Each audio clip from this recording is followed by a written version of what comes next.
Top 10 Most Creative Nigerians in 2025. In 2025, Nigeria continues to thrive as a cultural and creative juggernaut. Whether it's fashion, literature, music, sculpture, or film, Nigerian creatives at home and in the diaspora are breaking new ground and reshaping how the world sees African innovation. Today we spotlight the top 10 most creative Nigerians in 2025, those whose work isn't just celebrated but transformative. But first, remember to like, share, and subscribe to NatTV for interesting Nigerian contents. Thank you. 1. Doton Popola, sculptor and environmental artist. My name is Doton Popola.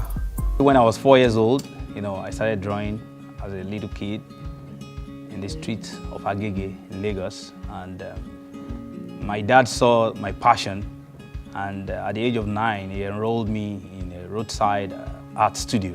A mechanical engineer turned metal sculptor, Doton Popola is a pioneer in the field of scrap metal art. Based in Nigeria, his work combines engineering precision with environmental activism. In 2025, he showcased Iron Kingdom, a touring exhibition that turned tons of recycled metal into stunning life-size animal sculptures. His work tells stories of African wildlife, environmental consciousness, and creative reuse. Popola's pieces now sit in art museums across Europe, and he launched an art residency in Osun to train young Nigerian sculptors in eco-conscious art. 2. John Aman, hyper-realist sculptor and prosthetic artist.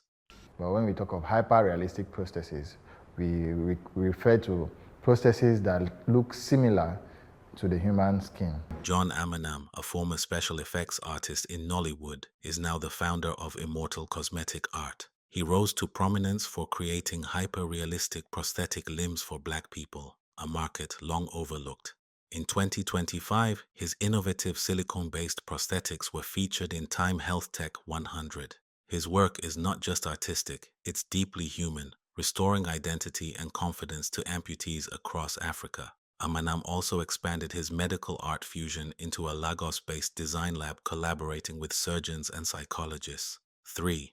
Chimamanda Ngozi Adichie, author and feminist icon. Our next guest is an award-winning best-selling author who's written books such as Americana, Purple Hibiscus, and Half of a Yellow Sun. Wherever you buy your books, please welcome to the show Chimamanda Ngozi Adichie, everybody.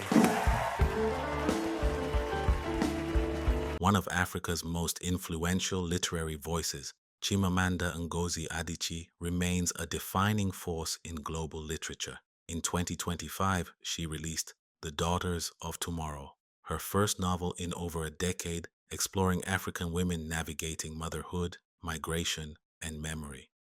The book won the 2025 International Booker Prize and was translated into 19 languages within months.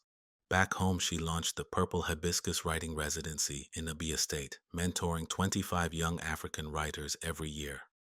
4. Burna Boy. Oh yeah, now see, this is my life. Violate the plan and metal your bye-bye. You won't violate man, metal your bye-bye. Instead of violating me, go and skydive. Global Afrofusion icon. Burna Boy, the self-proclaimed African giant, continues to raise the bar. His 2025 album Diaspora Dreams was more than music. It was a cross-media experience featuring a documentary on the African immigrant journey, Afrofusion beats with jazz and reggae influences, and visuals shot across 5 continents. The album debuted at number 1 on the Billboard Global 200. Burna also partnered with UNESCO to launch a Pan-African Youth Music Academy in Port Harcourt, training over 300 creatives in production, sound engineering, and live performance. 5. Bola Ogan, film and TV director. Hey Stage 32 community, my name is Bola Ogan, director, writer, actress of The Water Phoenix. I produced it as well. I did everything but hold the camera on this one.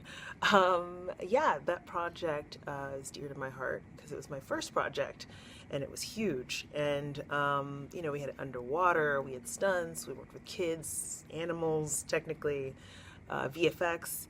I basically said, what are all the hard things, and crammed it all into one movie. Born in the U.S. to Nigerian parents, Bola Ogan is one of the most exciting Black women directors working in Hollywood, who recently finished the second season premiere block of Netflix's Shadow and Bone from Arrival screenwriter Eric Heiserer and the director in the season 3 finale block of Witcher. She has previously directed the season finale of Raising Dion, episodes of Lucifer, Charmed, Siren, Walker, Legacies, Big Shot, Two-Sentence Horror Stories, and God Friended Me. Her launch into television began when she was tapped by Ava DuVernay to direct Queen Sugar after she watched Bola's short film, Are We Good Parents? She continues to advocate for African representation in genre storytelling and launched a mentorship program for Nigerian women directors in Los Angeles and Lagos. 6th, T.G. Omorei, music video director and visual artist. Hi, my name is Omorei, aka Boy Director, and I've been nominated for Music Video of the Year for 10 Billionaire, directed by me. Known as the Boy Director, T.G. Omorei is the visionary behind the visual language of Afrobeats. His bold theatrical music videos for artists like Olamide, Fireboy DML, and Asake helped shape Nigerian pop's global image. In 2025, Omorei directed Africa's first interactive music video, where viewers could select narrative paths, blending music, gaming, and film in a way never seen before. He also held a retrospective exhibition in Lagos titled Cinema in a Minute, exploring music video as fine art. 7. Uzodinma Iweala, author and cultural leader. My name is Uzodinma, and I wrote the book Beasts of No Nation. I wrote Beasts of No Nation because I was concerned and curious and wanted to understand how children are impacted by conflict.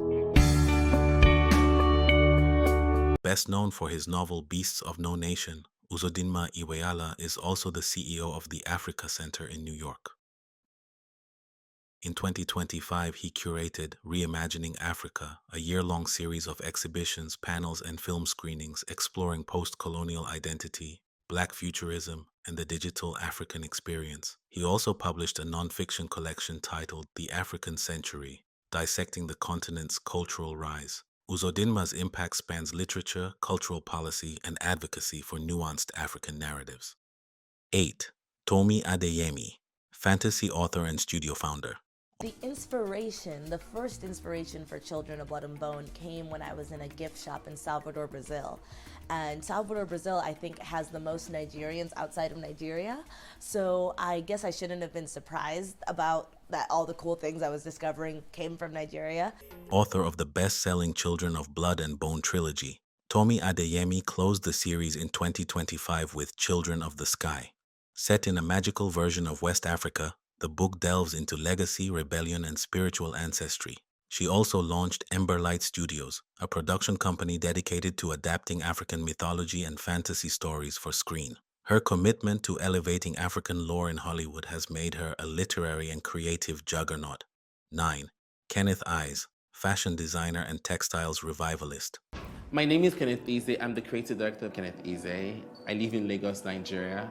What brought me back to Lagos was based on so many things. I guess I wanted to really do something that I feel like I could own and something I could really devote my time and my passion to. Kenneth Eay is redefining Nigerian fashion on a global scale. He's known for reviving traditional Aso-Oke weaving and turning it into runway gold. In 2025, he unveiled his Urban Oriki collection in Milan, blending ancient Yoruba poetry with modern silhouettes. He worked with rural artisans to ensure the entire supply chain remained local and ethical. He was awarded the LVMH Creative Sustainability Prize, making him a leader in both style and substance. Before we hit the number 10 on this list, please remember to like, share, and subscribe to NatTV. Thank you. Now on number 10 is John Boyyga, actor, producer, and cultural advocate.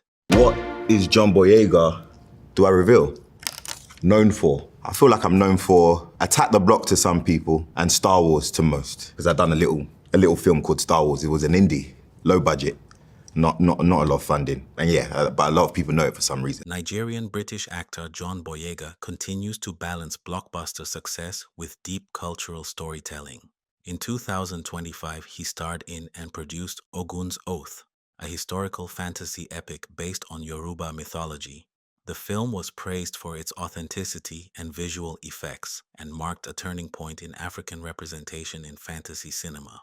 Boyyga also launched the Boyyga Lab, a Lagos-based film incubator for aspiring Nigerian screenwriters and producers. These 10 creatives are pushing boundaries, shifting culture, and reminding the world that Nigerian creativity is limitless. From Lagos to London, from sculpture to sci-fi, Nigeria is creating the future. If you feel we omitted a name in this list, please leave your thoughts in the comment section. Thank you for watching.